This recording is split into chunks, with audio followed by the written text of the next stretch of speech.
կարժանանանք, տեղի կունենա։ Հաջորդը Մակարյան մյուս Ասեմ, որ քիչ առաջ հակակոռուպցիոն կոմիտեն ձեռնարկել է հերթական կոռուպցիայի մեջ մեղադրվող պաշտոնյաներին, այս դեպքում Պեկ պաշտոնյաներին մաքսանենգության գործով, ինչի մասին ես տևական ժամանակ գրում էի։ Մինչ հարցը ձևակերպելը ես ուզում եմ կյանքում առաջին անգամ շնորհակալություն հայտնել ձեզ, որովհետև երբ տեղեկացանք, որ դուք պատրաստում եք Կիրակի օրը այցելել Չարենցավանում էլ ավելի ինտենսիվ սկսեցին ձնամաքրման աշխատանքները եւ ընդհանուր հասել է մինչեւ մեր բակ եւ ձեր հանուն ձեզ ձեր ոտքի տակը մաքրելու այսպես շնորհիվ շատ ակտիվ, որտեղ այդպիսի հրահանգ էր կարծես թե իջեցվել, նաեւ քաղաքացիների ոտքի տակն է մաքրվում, դա չգիտեմ ինչպես է գնահատում, բայց դա չի նշանակում, որ Չարենցավանում պես շատ ողջավորված սպասում են ձեզ։ Ավելին ես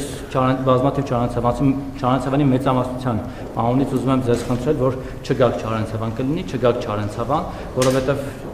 շատ չարենցավանցիներ ասում են, որ թող չգա եւ Չարենցավանը եւ մեր եկեղեցին եւս իր ներկայությամբ եւ իր պատարակով չփոխվի, որովհետեւ իրենք այդպես են գնահատում ու խնդրել եմ փոխանցել ձեզ, որովհետև Չարենցավանում այնպես չի, որ ողջավորված են ձեր այցով եւ հոգեվորականը, որին իմ տեղեկություններով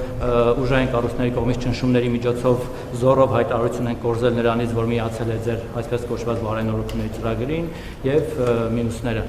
Սա մեկ, հետեւաբար ուզում եմ խնդրել կլինի չգաք Չարենցավան։ Շնորհակալ ենք, այն որ ուզում եք գալ եւ արդեն շատ աժիոտաժ է, դրա համար շնորհակալ ենք, բայց կլինի չգաք։ Մի բան է, հա։ Ամենայն հարգանքով Հայաստանի Հանրապետության ժողովրդի քվեով վարչապետ ընտրված մարդուն Հայաստանի Հանրապետության տարածքում որևէ մեկը չի կարող ասել, թե նա ուր գնա եւ ուր չգնա։ Ամենայն հարգանքով։ Յուրաքանչյուրը կարող է ունենալ իր կարծիքը, յուրաքանչյուրը կարող է արտահայտել իր կարծիքը։ Դուք հիշում եք, որ եղան այդպիսի դեպքեր, նման փորձեր, իսկ թե ինչ եղավ հետո, կարծում եմ բոլորը տեղյակ եք։ Ամենայն հարգանքով ես հարգում եմ բոլոր նման կարծիք ունեցողներին, երկրորդը բացարձակապես չեմ կարող համաձայնվել, որ շատերը կամ մեծամասնությունը այդ կարծիքին են, բայց ելի եմ ասում, դուք խոսում եք Հայաստանի Հանրապետության լեգիտիմ ընտրված վարչապետի հետ։ Եվ կներեք, ամենայն հարգանքով եմ ես ձեր կարծիքին վերաբերվում, բայց ձեր ասածը ընդամենը կարծիք է, որը հնչելու իրավունք ունի։ Շնորհակալ եմ։ Դուք Գևորգ Սարոյանի Մասիսի թեմի առաջնորդ, որ անցել է ձեր կողմը, էլի այսպես կարգել եք, նշանակել եք, որպես Մասիսի թեմի առաջնորդ, չնայած որ Վերախոր Հայրապետը նրան ազատել է այդ կարգավիճակից, չգիտեմ, պաշտպան է համարվում, թե ոչ, եւ Գևորգ Սարոյանը դեռ ամիսներ առաջ կաթողիկոսի մասին շատ մեծ դրվատանքով էր արտահայտվում, 1-2 ամիս առաջ ընդամենը եւ ասում էր, որ մենք պետք է ուրախ լինենք, որ Գարեգին երկրորդն է մեր կաթողիկոսը եւ հիմա փաստորեն դավաճանեց Գարեգին երկրորդին, որովհետեւ իր համար անձամբ շատ մեծ բաներ է արել, շատ իրավիճակներից նաև փրկել եւ հիմա անցած ձեր կողմը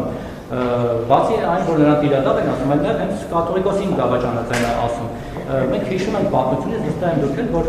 նույն թուրքերը մեր հարևան, որ մեզ միշտ այսպես կոտորել են եւ այլն, հայ դավաճաններին օգտագործել են, վերջում շփրտել են, չգիտեմ, ձորից են գցել, կախաղան են հանել, ինչ-որ մի կերպ սպանել են։ Հիմա դուք օրինակ ոնց եք վերաբերվում դավաճաններին, մարդը որ դավաճանել է նախկինում իր ղեկավարներին, իր տերերին, իր մտերիմներին, հիմա անցել է ձեր կողմը, չեք կարծում, որ վաղնա ձեզ կդավաճանի, ոչ թե դուք դավաճանության դեմ շատ այսպես նեգատիվ վերաբերմունք ունեք։ Իրան եք պատրաստում Գևորգ Սարոյանին օրինակ օգտագործել, շփրտել, ասենք պատմության օրինակով։